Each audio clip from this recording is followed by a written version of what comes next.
Coup de tonnerre au PSG. Le mercato parisien s'accélère avec plusieurs dossiers brûlants. Bradley Barcola est au cœur des discussions. Liverpool aurait porté son offre à 125 millions d'euros, mais le PSG vise toujours beaucoup plus. Son départ semble donc de plus en plus possible, même si aucun accord définitif n'est encore conclu. Autre surprise, Luis Enrique a reconnu apprécier Mika God, une déclaration rare qui pourrait alimenter les spéculations sur une future arrivée au PSG. De son côté, Magna Kliuch a immédiatement gagné la confiance du coach en étant titularisé pour ses débuts. Une décision qui montre clairement que Luis Enrique compte lui donner une vraie chance cette saison. Enfin, le dossier des gardiens reste totalement ouvert avec Zion Suzuki, Matvei Safonov et Lucas Chevalier. Luis Enrique pourrait devoir trancher avant la fin du mercato, avec la possibilité d'un départ inattendu. Entre le possible départ de Barcola, l'intérêt pour God, l'éclosion d'Akliouche et le casse-tête des gardiens, le PSG prépare encore plusieurs décisions majeures. Passons à la première actualité du jour, le dossier Bradley Barcola, Liverpool. Les dernières informations montrent que Liverpool pousse toujours, mais les chiffres rapportés varient selon les sources. Le PSG aurait fixé une barre très élevée, au-delà de 150 millions d'euros, tandis que Liverpool cherche à négocier. Barcola, le PSG va-t-il craquer? Le dossier Barcola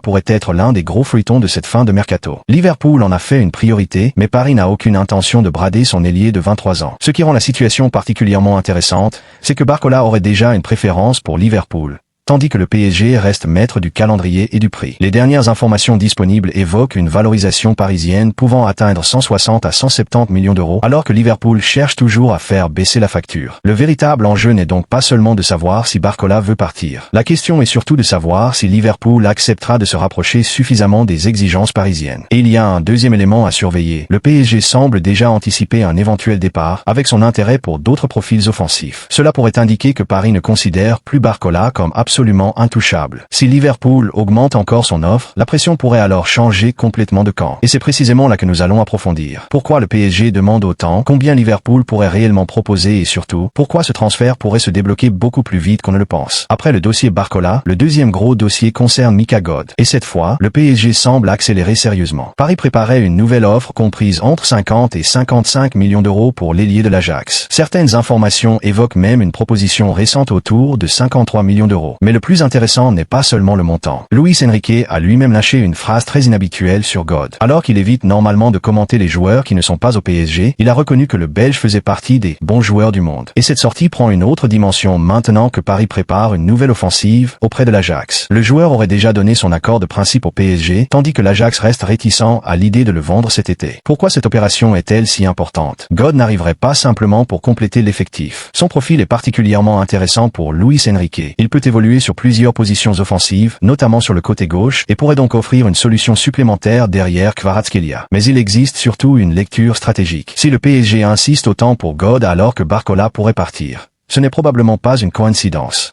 Paris semble préparer plusieurs scénarios en parallèle, renforcer l'attaque tout en anticipant d'éventuels départs.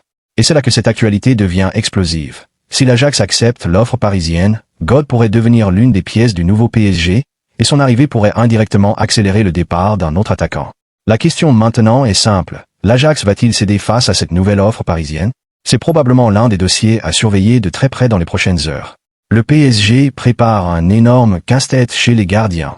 Le mercato parisien vient de prendre une tournure particulièrement surprenante.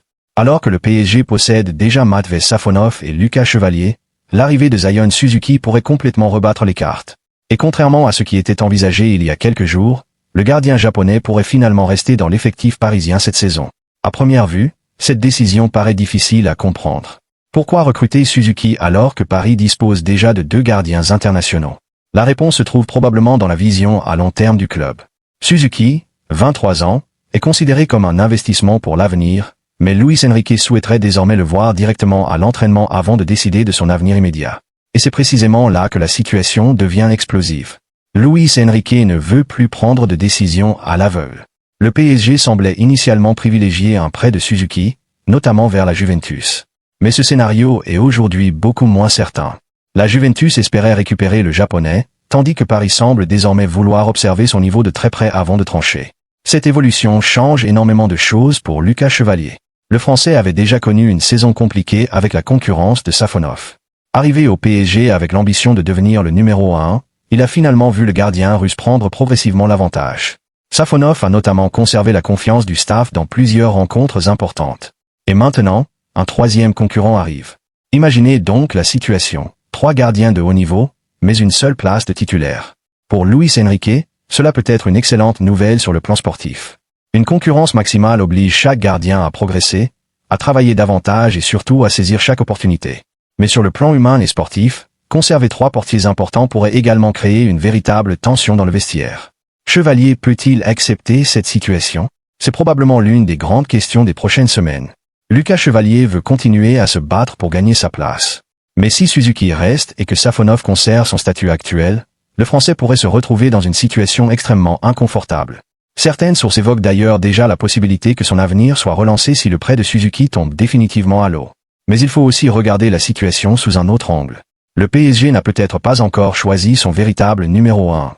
Luis Enrique pourrait décider de mettre les 3 gardiens en concurrence pendant les prochaines semaines, observer leur performance à l'entraînement, leur comportement sous pression et leur capacité à jouer avec les pieds, éléments particulièrement importants dans son système. Et cela expliquerait pourquoi le club ne veut pas précipiter un départ. Le scénario le plus surprenant, Paris pourrait finalement commencer la saison avec Suzuki, Safonov et Chevalier dans son effectif.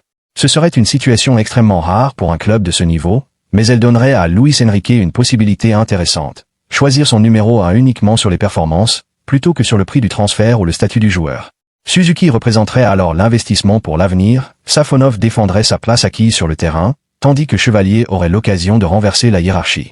Et c'est justement ce qui rend ce dossier passionnant, personne ne semble aujourd'hui totalement assuré de sa place. Le PSG pensait peut-être résoudre un problème de gardien en recrutant Suzuki. En réalité, Paris pourrait avoir créé la concurrence la plus féroce de son mercato. Puisque nous avons déjà traité Barcola, God et les gardiens, la 4e actualité la plus intéressante aujourd'hui est Ferran Torres. Le PSG aurait bien avancé sur ce dossier, au point que le club pourrait encore boucler plusieurs recrues avant la fin du mercato. Ferran Torres, le PSG accélère encore. Le mercato parisien n'est décidément pas terminé. Alors que le PSG travaille sur plusieurs dossiers offensifs, le nom de Ferran Torres revient avec insistance et les dernières informations indiquent que Paris aurait considérablement avancé dans les discussions. Ce dossier est particulièrement intéressant parce qu'il intervient au moment où l'avenir de Bradley Barcola devient de plus en plus incertain. Le PSG ne veut évidemment pas se retrouver affaibli en cas de départ important. L'arrivée d'un joueur comme Ferran Torres pourrait donc répondre à une véritable logique sportive. Maintenir une attaque extrêmement compétitive tout en préparant les éventuels changements dans l'effectif. Mais attention, il ne faut pas automatiquement considérer Torres comme un simple remplaçant de Barcola. Son profil est différent, et c'est justement ce qui peut séduire Luis Enrique. L'Espagnol connaît parfaitement les exigences du football de possession et possède une polyvalence qui lui permet d'évoluer sur plusieurs positions offensives. Pour Luis Enrique, cette polyvalence peut être extrêmement précieuse. Le PSG veut disposer d'un effectif capable de maintenir son niveau malgré les blessures, les rotations et l'enchaînement des compétitions. Après avoir remporté une nouvelle fois la Supercoupe d'Europe contre Aston Villa, Paris affiche clairement une ambition énorme pour cette saison. Et surtout, le timing de ce dossier interpelle. Paris travaille simultanément sur Ferran Torres et Mika God. Selon les informations publiées ce vendredi, le club pourrait encore recruter Zion Suzuki, Ferran Torres et Mika God avant la fermeture du mercato. Cela signifie que Luis Campos et Luis Enrique ne préparent pas simplement un petit ajustement de l'effectif. Ils semblent construire plusieurs solutions en parallèle. Et si Barcola finit effectivement par partir, cette stratégie prendrait encore davantage de sens.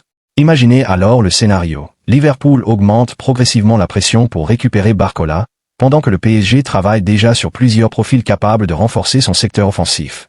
Paris pourrait donc être en train de préparer l'après-Barcola sans attendre que son départ soit officiellement acté. C'est également ce qui explique pourquoi cette actualité mérite d'être surveillée. Le recrutement de Ferran Torres pourrait être directement lié à la nouvelle structure offensive souhaitée par Luis Enrique, mais il pourrait aussi permettre au PSG d'avoir davantage de profondeur sans forcément vendre Barcola. Pour l'instant, il faut donc rester prudent. Avancer dans un dossier ne signifie pas qu'un accord définitif est signé. Mais une chose devient claire, Paris ne semble absolument pas vouloir terminer son mercato avec les seules arrivées déjà enregistrées. Et si Ferran Torres, Mika God et Zion Suzuki arrivent tous les 3, le PSG pourrait encore réaliser une fin de mercato complètement spectaculaire.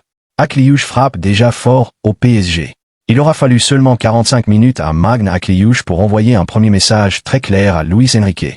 Arrivé officiellement de Monaco pour environ 50 millions d'euros bonus compris, le Français a été titularisé dès son premier match avec le PSG face à Aston Villa en Supercoupe d'Europe.